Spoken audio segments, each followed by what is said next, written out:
All right, everyone, welcome to the Evergreen Local KSD President Edition. Yes, a little bit different from the Evergreen Local Tri-Cities Edition, but KSD stands for Kennewick School District, which is here in the Tri-Cities. So right up the alley of the Kennewick Tri-Cities Local Edition thing. So as you guys know, well, on the Evergreen Local, we are covering all the things happening around the Tri-Cities, Benton, Franklin County, and I'm joined by KSD President Gabe. Gabe, welcome to the podcast. Thank you. I appreciate the invite. Of course. I would say your last name, but I will butcher it, so that's why I just went with Gabe. And I have a speech impediment, and so it would definitely impede on me pronouncing your last name. And No so I worries. err on the side of caution. But okay, so I asked you to come on today because you guys there at the KSD have garnered some national headlines lately, which is great. So you guys have joined this fight against the local office of the superintendent, Chris Rechthal's office. I would love your opinion on Chris Rechthl here in a second. Chris Rechthl, Washington Office of Superintendent of Public Instruction. They are going against federal law, which, as you know, if you paid attention in civics in high school, you know federal law trumps state law. But in Washington State, that doesn't apply for some reason. I don't know why, it just doesn't apply. It's crazy. So what had happened, and this was within the last couple weeks, the Kennewick School Board voted 4-0 to file a federal complaint against Washington State over policies allowing transgender athletes to compete on girls' sports teams and use female locker rooms.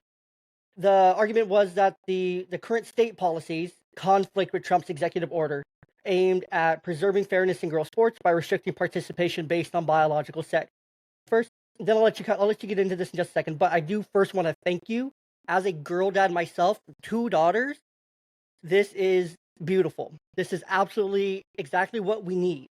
Keeping boys, biological boys, out of our girls' spaces, because they deserve to have a fair competition against their same sex, against the same gender that they are biologically, and not be impeded on by, in my opinion, and this may sound insensitive, but this is my opinion, against these weak-minded boys who can't compete against other boys. So please take us kind of through what was filed here, the complaint, what's going on, and kind of where things are at today after this initial filing. Yeah, so first, let me start by saying I'm sharing my personal opinions throughout this podcast, so I don't necessarily speak on behalf of the board, Absolutely.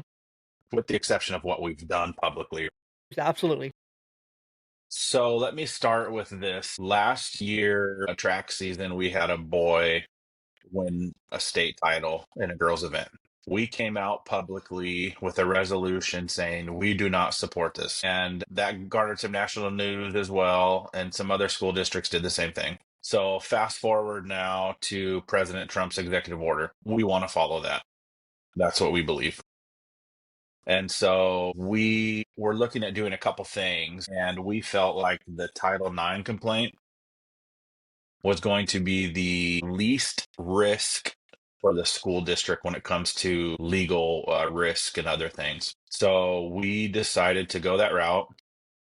We did the Title IX complaint, talked about it. Everyone on our school board has daughters. Everyone on the school board has daughters that have played sports at some time.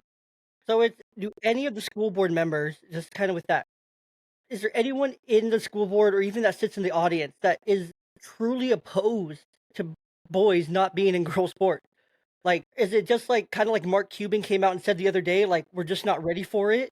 Or is it more along the lines like, yeah, we're not ready for it because we don't want that to happen. We'll never be ready for biological men and biological boys in girls' sport. I think we'll just never be ready. It's not right. You know, we're affirming what I believe is a mental illness. Yes. No, I agree. I work in mental health, and I can confirm that because I've seen it firsthand. I've seen parents push it onto their children to the point where I had a little boy where he raged against his mom during an appointment, or his dad, his mom, because the parent, I'm just going to refer to them as a parent. The parent has said that, oh yeah, he doesn't identify as anything different yet, kind of thing. And this kid got livid to the point of like a full explosion. I'm never going to effing do that. That's effing crazy. I don't want to effing be like that. I don't want to effing be like you, kind of thing. And it was just a full blown thing. And it 100% aligns with some mental illness, because it's like, let's play pretend kind of thing. And it's sick too, especially grown men. Yeah, and when you think about it, when these young kids are doing this, I mean, it's the parents' fault. Yep. Yeah. I mean, they're affirming it. There's no way a 4, 5, 6, 7 year old is doing this on their own. They're being pushed on it by their parents. 100%. 100%. And there's no doubt about that in my mind either, because it has to come from somewhere, right? Where do kids spend the most time?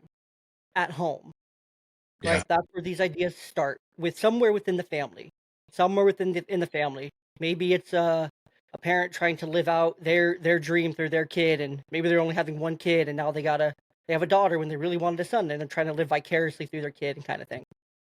yeah, But it stems from the parent in some way, shape, or form. I think 100% of the time.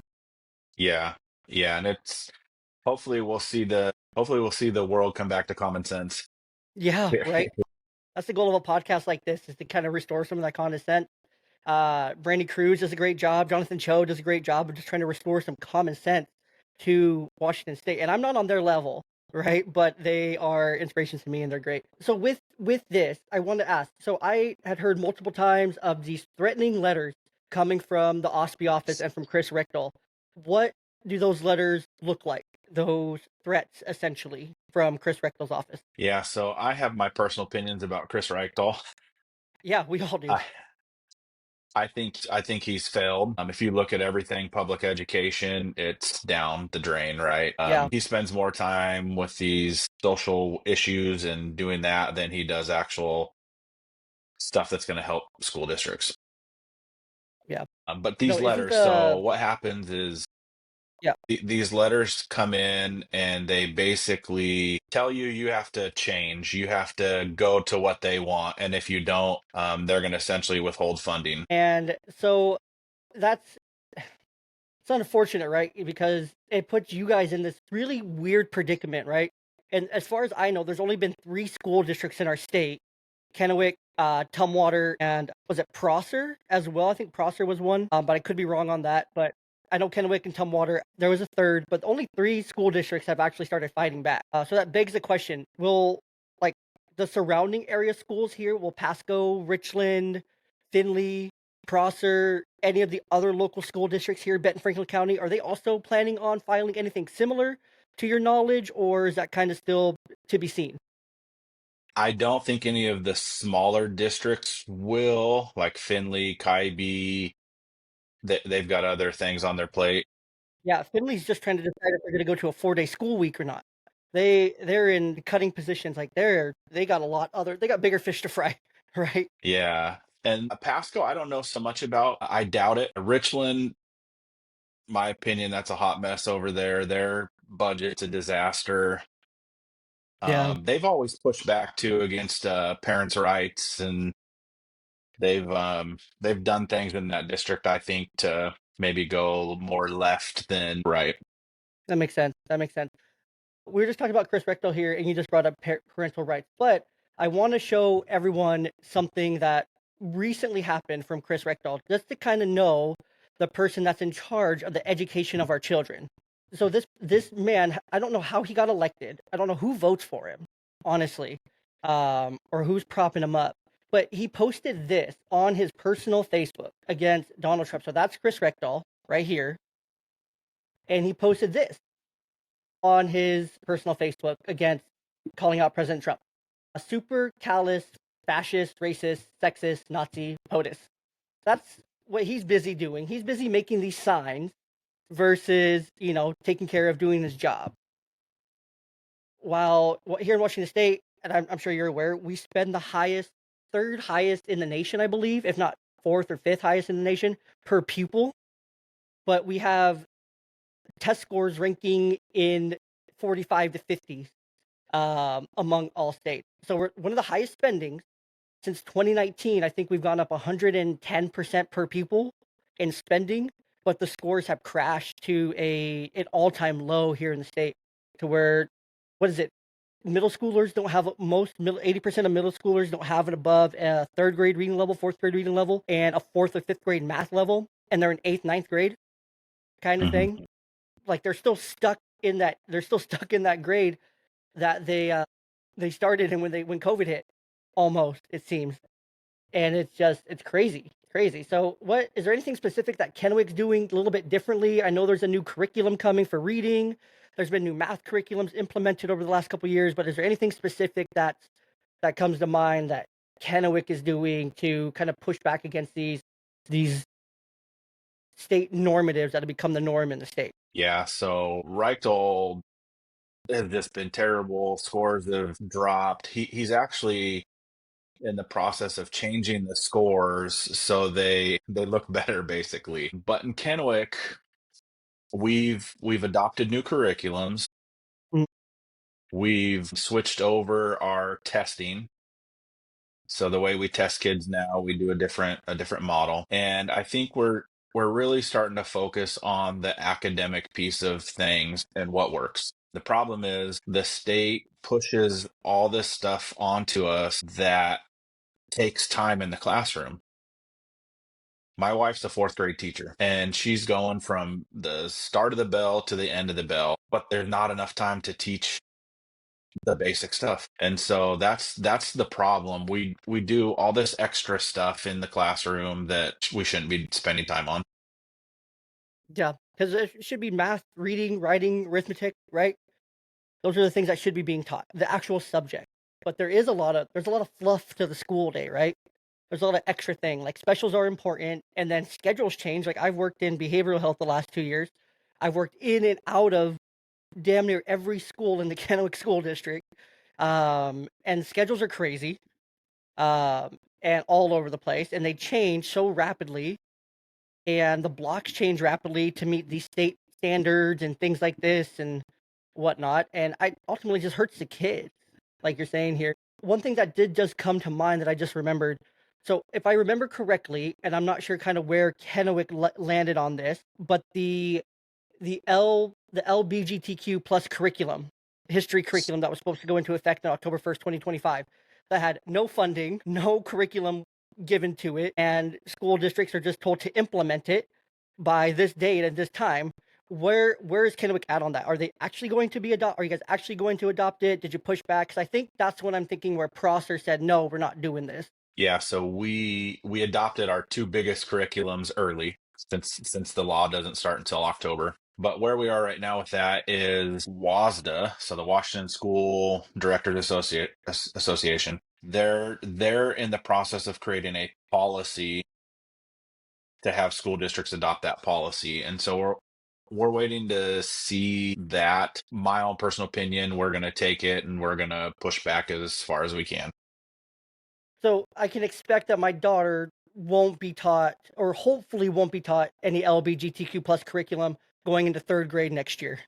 Is the hope. Yeah, that's where we're at. And like I said, it should be going forward. When you adopt curriculum, you're supposed to have all these criterias with the LGBTQI stuff. Mm-hmm. But since we have adopted curriculum recently, we don't have to re-adopt those curriculums for 10 years, or Oh, okay. 7 to 10 years. It's kind of like a loophole then. So yeah, Nice. yeah, but I love that. other districts don't have the money to do that, so they're going to be screwed. Well, what does Kennewick do different then? Because we look at Richland, right? We look at Richland, and they have been in this massive budget deficit for 2 years, layoff after layoff after layoff, to the point now their next round of cuts include more paraprofessionals, but also middle school and high school librarians, middle school and high school nurses.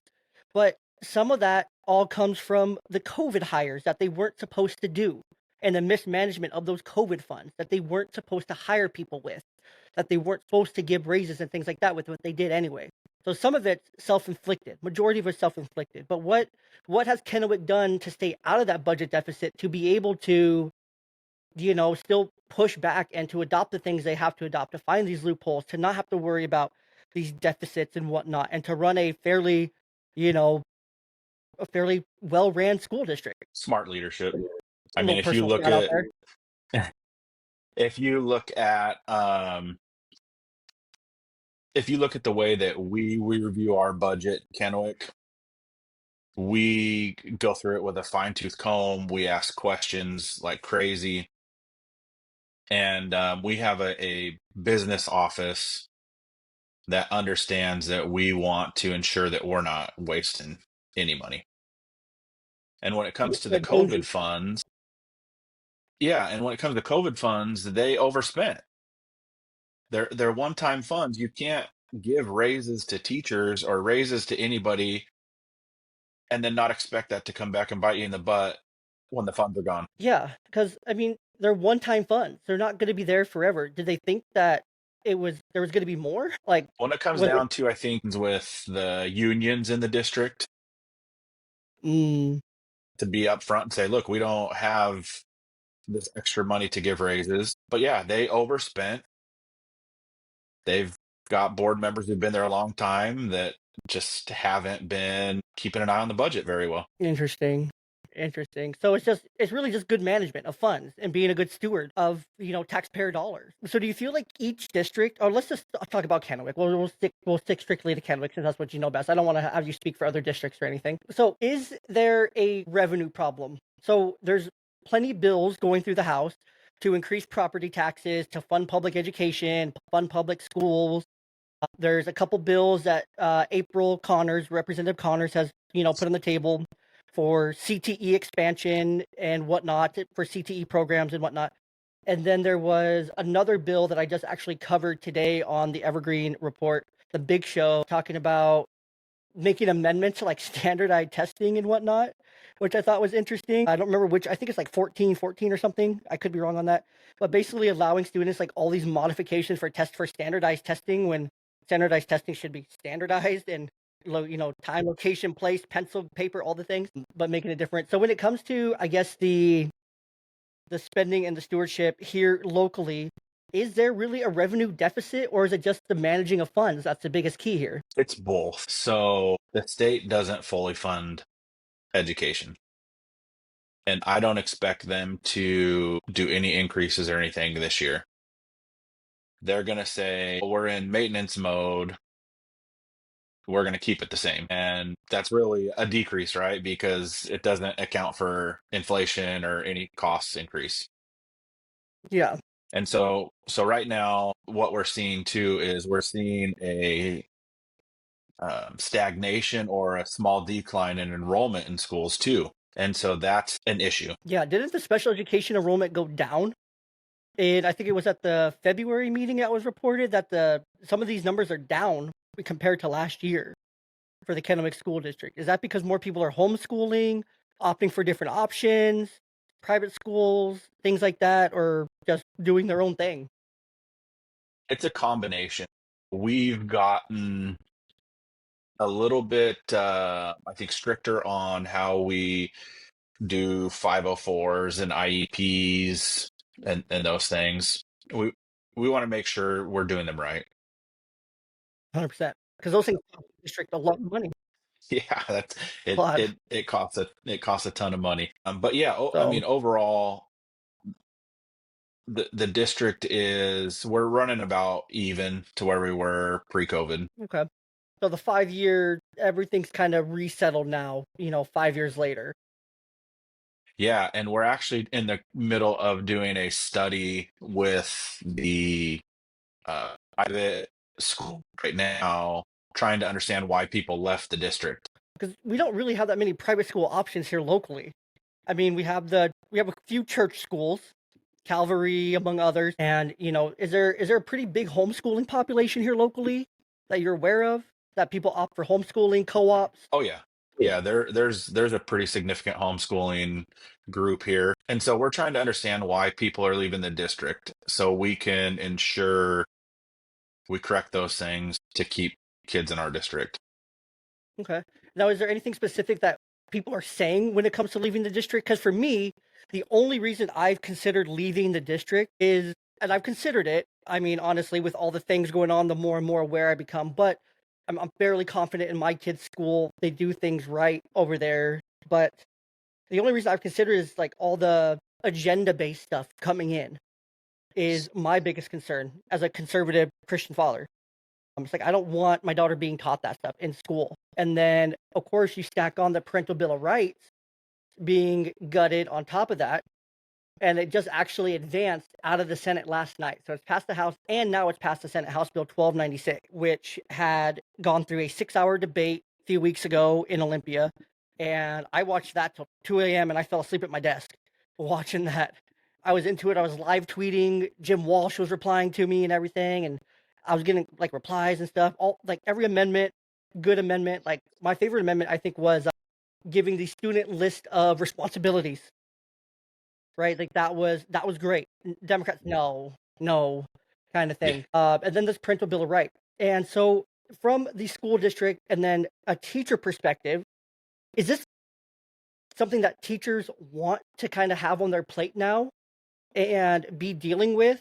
Because now it's like we're like the government, the state of Washington is putting teachers as the primary stakeholder of these kids' lives, putting themselves, the school districts, the teachers, staff as a primary stakeholder of these kids' lives, and shutting parents out of education.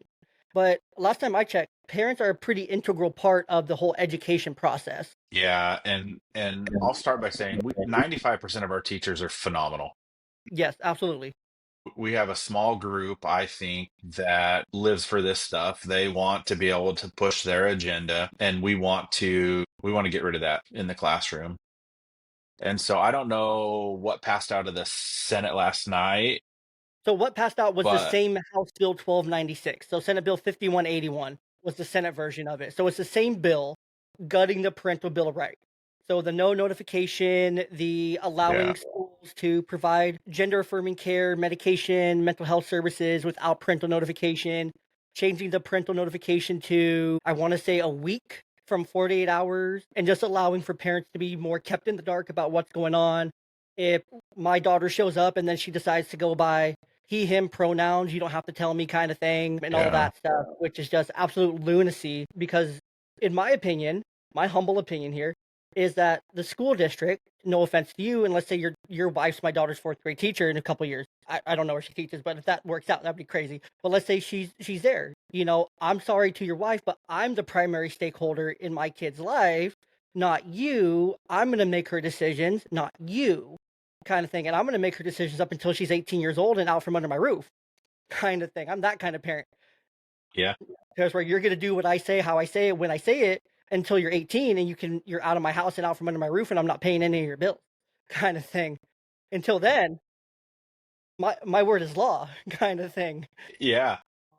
So And I what think the go way ahead. I look at this is we tend to, in Kennewick, when we get a law or policies to us, we look through it with a fine-tooth comb and we look for any places that we can push the ball forward on, right? And so we'll do that with this when it comes out. And we're actually in the middle of kind of fighting this right now with the state because we changed our policy 3211, which is regarding transgender students and parents' rights and pronouns and those things. We changed that to mirror the current Parent Bill of Rights initiative. And the states come in and they said, you can't do that. I think we're at the point to say, uh, dub off maybe. Yeah, Pound sand. that's not fair to you guys though. It's not fair to that 95% of teachers. It's not fair to the school district, and it's not fair to our kids that you guys have to spend so much time and resources fighting these stupid politically driven fights day in and day out.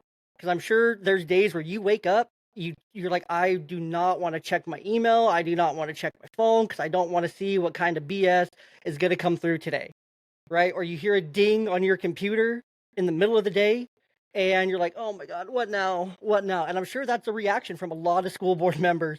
I mean, it's a reaction from me as parents when I see a Kennewick, a KSD board brief or a KSD this or, updates here. It's like, I really hope that's a good update. Because yesterday there was a whole bus fiasco Right. here locally, which was absolutely insane.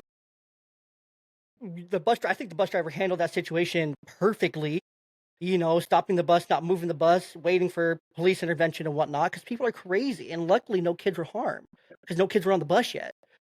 Um, and it's just, man, it's just crazy kind of where we're at. But it's not fair to you guys at all. It's like when you became school board president, ran for this office, and got voted in, right? It's like this isn't what you signed up for. You signed up to help make education better. along with all those 95% of teachers. And I believe 100% of those teachers, when they first started, that's what they wanted to do. They just wanted to teach. They wanted to improve these young people's lives. They wanted to educate these young minds, help mold and shape them to be good, productive members of society. And the 95% still does. And of course, 5% is going to get lost along the way because we live in Washington. I'm shocked it's not more. But Kennewick, we're a very, very good conservative town for the most part. I haven't seen any Teslas destroyed or vandalized or any Trump signs destroyed or anything like that over the last couple of years. So things have been pretty status quo for the most part, but it just sucks. It's so sad to see for you guys because it's like, imagine the things you could do with that time and those resources that are spent fighting. And imagine what the OSPI office could do, Chris Recto's office could do if they weren't fighting all these stupid battles and they were fighting on the wrong side of these 80-20 issues.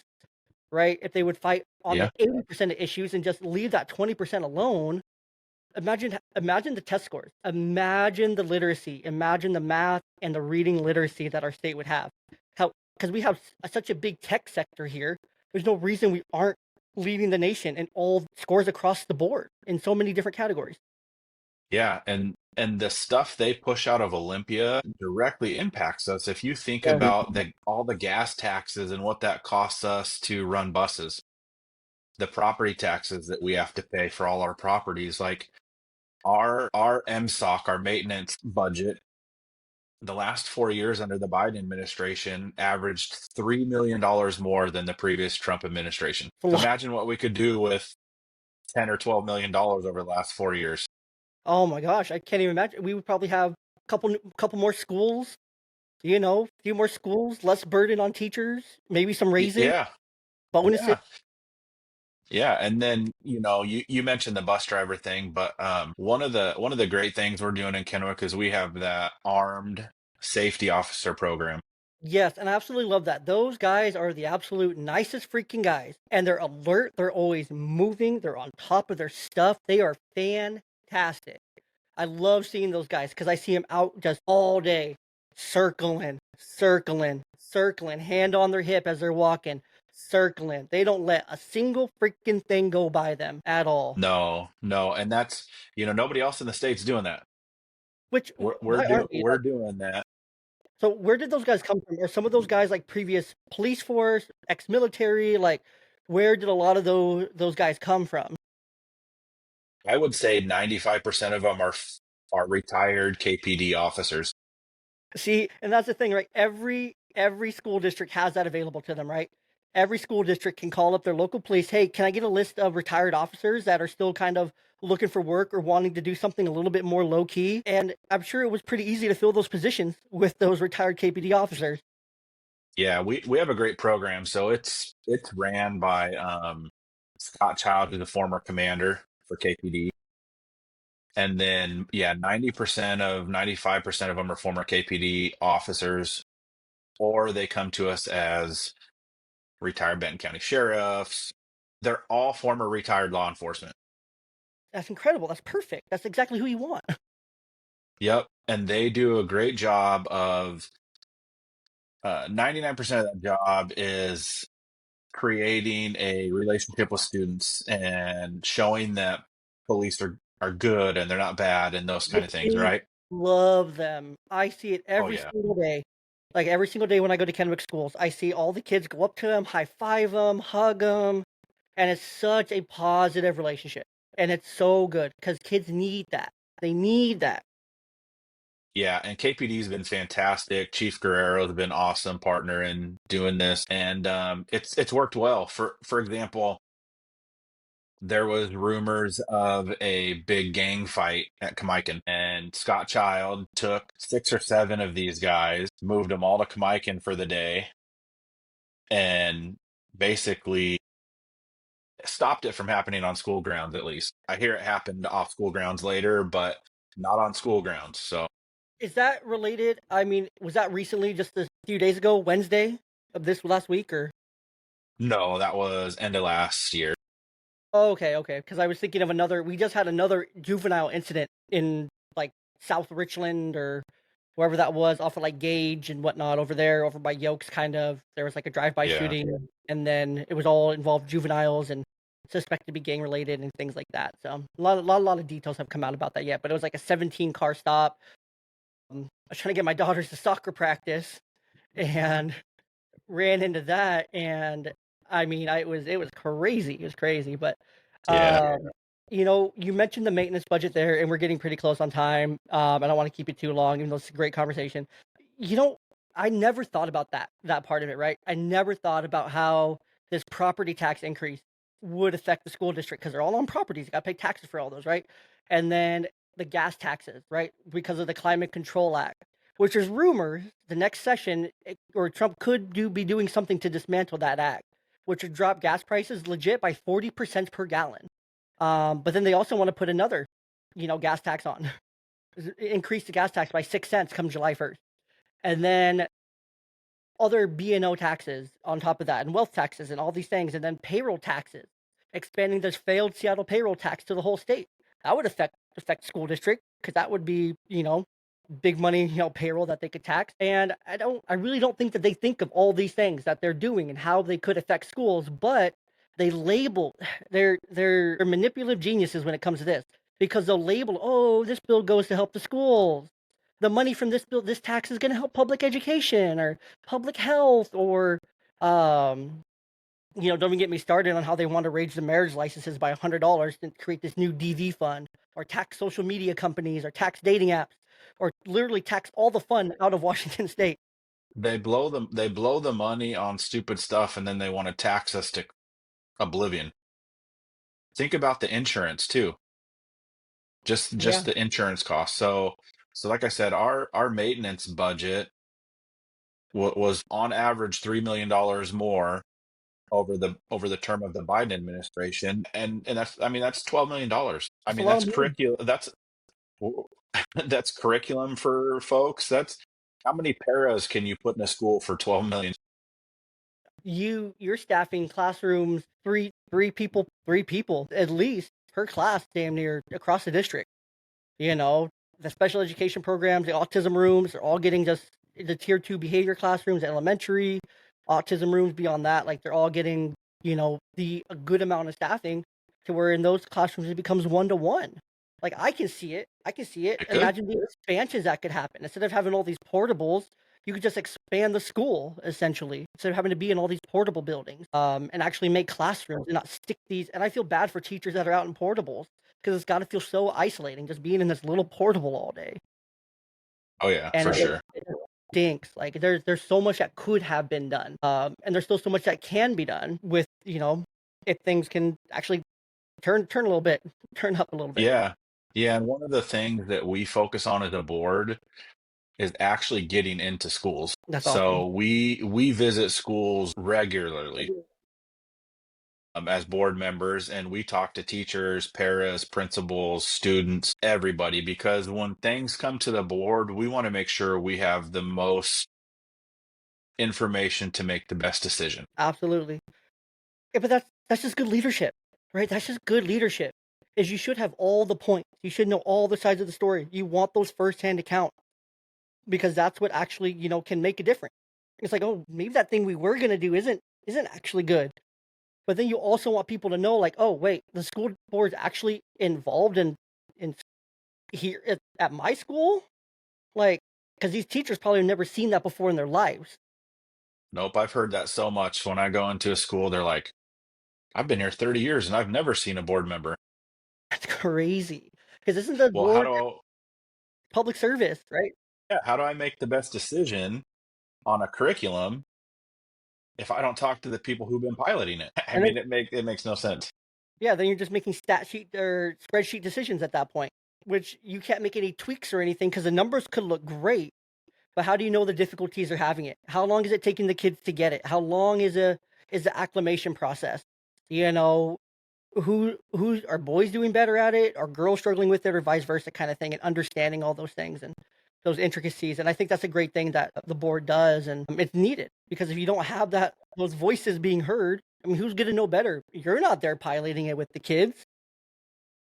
Well, let's be honest, right? When you get so many levels removed, like from the school to the board, there's a lot of stuff that gets lost in translation, right? And we want to know the good, the bad, the ugly, and how can we fix it? Yep, 100%. And so, my question for you, last question here is, I'm not sure how it works for these school board positions and whatnot, but I see that your current term is coming up to an end here in 2026, right? This year. This year. Okay. So are you at like term limits for how many times you can run for board president, or kind of what does that look like for you? Yeah, so for me, I actually announced yesterday that I'm running for reelection. Sweet. Love it. The board president, vice president, that's voted on every year. Okay. So it's a yearly thing. But there's no limit to doing it, right? No, there's no limits. And then for you guys, like board president, vice president, do you guys also work day jobs too, or is this like your full-time job kind of thing? No, I work out in the Hanford area and I own a business. So I mean, it goes to show like this is just an extra thing that you're just doing out of the love of your heart. I'm not sure. Is there any like monetary value to the school board positions, or Yeah, you can collect up to like $4,500 a year. okay? Wow, really, So really big amount there. yeah, covers gas if you're driving around and going to schools and stuff. Yeah, I'm sure going to schools, occasional trips over to Olympia, and whatnot to represent. But no, that's really cool. I just always wondered that. I'm like, these guys also have to be working a regular day job. Everyone on that board, Mr. Connors, he runs a big potato farm. Is that April's husband or? Yes. Okay, okay, that's what I thought. Yeah, Dr. Miller's an orthopedic surgeon. Wow, Brittany, Miss Gledhill, she's a stay-at-home mom, but she works at a dental firm. wow. Micah runs a couple businesses. Wow, that's incredible, and that just goes to show, like, right, like, this is public service, and you guys really are just trying to do what's best for the kids locally to make that impact from, the top down, and I really admire everything you guys are doing. I think you guys are doing a fantastic job. I feel very confident with my girls being in the Kennewick School District, especially at their schools that I shared with you earlier, and it's been great. I haven't had a bad experience with the teacher. The teacher's been great, admin's been great, working third party as a behavioral health provider, mental health provider in the schools has been great. And we my agency, we love working with the Kennewick School District, except for Southgate. We need to talk about Southgate a little bit because they need to figure out they're unlike every other Kennewick school. They like to make us do all these extra forms and whatnot when it's like, come on, no, literally Amistad down the street doesn't make us do anything. Can you just, make this process a little easier for us kind of thing? But at the same time, they're great. Mr. Jones and his staff there, they're fantastic. I can't say enough good things about them. They keep my job for me, right? But shout out, I love the Kennewick schools, Southgate, Amistad, Canyon View. Those staffs do a great job. The tier 2 class at Sunset View does a great job. Just all these, we have such great people. We have such great people in the school district between all these schools, teachers, educators, staff, board members, great parents, great events, great engagement here locally for our kids. And it's great. It's great. Yeah, and real quick, something unique I think for us, we're all parents of students in the district. Yes, get in the game. I, Yes, get in the game, which is yeah, exactly what it should be. and KSD for me is near to my heart. I'm a product of KSD. Vista Elementary, Southgate Elementary, Highlands, Horse Heaven, Southridge, Camican. I went to all those schools. I graduated from KSD. So it's this community is near and dear to my heart, and that's why I do what I do. I love that. And hey, it's so important that you guys all have skin in the game because that makes it more impactful because you're not only impacting other kids, but you're impacting your house and home yourself. And that makes it even better. So Gabe, just to end here, what is the best way? So if local parents are hearing this, they're like, I want to get involved, I want to go to school board meetings. What is the best way for people to get involved, to attend those meetings, to have their voices heard, and to communicate with the KSD board? Yeah, so the best way, second and fourth Wednesdays at 5:30 at the KSD admin building there on 4th. That's our meetings. If you have questions or want to email, schoolboard@ksd.org. I love it. And then also, as far as I know as well, if you're looking at the calendar, you're like, I don't know if I can make that in person. There is a virtual option, right? You just have to log on to the KSD website, and then there's a pop-up to say join meeting at whatever time, kind of thing. Yep, you can join remote. You could speak remotely. All of our meetings are posted on YouTube. So that's the great thing. So no matter what you hear and out and about, you could go to the meeting and hear the exact words from everyone. Yeah, I love that it's reposted on YouTube for someone like myself that typically will go back and rewatch them, because then it's very easy to miss things, get distracted and whatnot, and be able to have that record and be like, what the heck were they talking about? Any progress or lack of progress when it comes to combining the alternative schools, or are those going to stay as their own independent schools? Yeah, so one of my big things I've always wanted to do is get all the alternative schools there on 10th, where Legacy's at. I believe we need them all on the same campus. We continue to talk about it, and I think we have some updates coming up on that here in the near future. Me personally, I want them on the same campus. Yeah, because I know the argument against that, I'm sure you've heard it, is like, why would we put them all together when you could? What's the point of having an alternative school then if you're just going to make it one school? And giving these alternative options, because they all each offer very similar things, but also different things at the same time. So why would you then put all these kids together on one campus if they're trying to go for not having as much people around them? Now they're going to go to a campus that has all these other students around them, kind of thing. So there's definitely arguments on both sides, and I'm sure you guys are hearing those well out and whatnot. So Yeah, and we wouldn't necessarily, like Phoenix is project based. We wouldn't remove that option, but the flip side of kind of that argument is, our principal is going to 4 different sites, to these alternative sites. Safety, if we have them all on one campus, we can have our resource officer there. makes sense. And we want to give them the same kind of school that you get from the big three, right? So we want to maybe put a track there and do some so keep the small alternative feel, but also give them some of the things that you'd get at the bigger high school. Absolutely. No, it's awesome. I think it's a good idea. It'll be interesting to see kind of where that goes next, and how that executes. I think it does save a ton of money because you're combining, 3 graduations. You're combining all these events that would have 3 different things into one thing. And I think you can still keep the smaller classroom size, things like that, all together. Keep those specialized programs, things like that. The reasons why these kids opted for an alternative school in the first place, I think you can really still keep those but onto one campus. I think would be beneficial. Anything else that you want to mention about the school board, about anything going on? Wanted to give you a chance to kind of bring up anything you wanted to before we close. No, I think the two big things coming up. We have the new superintendent starting July 1st. That's going to be a new thing for everyone, right? And then we're starting our levy discussion. And so I know the board would love to hear from the community on what's important, what's not. Because when we go to the community and say, we need your help, we want to make sure we've got the right tax rate, we're asking for the right thing. Because, you see some other school districts locally, a levy is so important. Yeah, I mean, the levy for Finley is literally going to make or break their school week. Is literally going to make or break how they literally operate. Which, I mean, they're going to a 4-day school week. It'll be the first one in the area. So it'll be interesting to see how that's executed if the levy doesn't pass. I'm really hoping the community of Finley comes together to keep it more traditional and to keep all the staffing in place and keep everything where they have it right now. But we'll see come in about 11 days here when that voting closes on the 22nd. Yeah. My mom lives out there, and my brother graduated from Riverview, so hopefully they can get that passed. Yeah, hopefully. And of course, on all these things, there's arguments on both sides, and I appreciate you taking the time today, even though we went way over the half hour I said we would. No, But we had totally. a great discussion. And I just want everyone to remember here at the end that the opinions expressed today are not representative of the Kennewick School Board in any way, shape, or form. Yes, Gabe is the president of the Kennewick School Board, but he is also allowed to be his own person and not always be sitting in the chair of the school board. Looking at him right now, it looks like he's sitting in his home.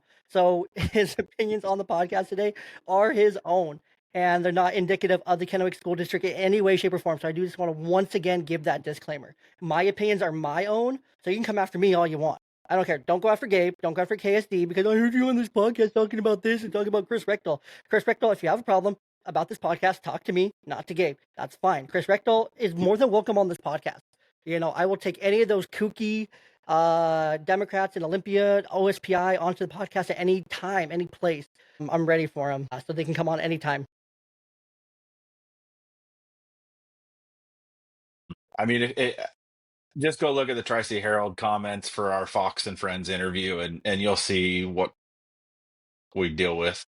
Oh no, I have haters already, even though I've just recently started this podcast, like within the last month or so, month and a half. I see people that go through all my videos, dislike, dislike, dislike, dislike, dislike, all of them.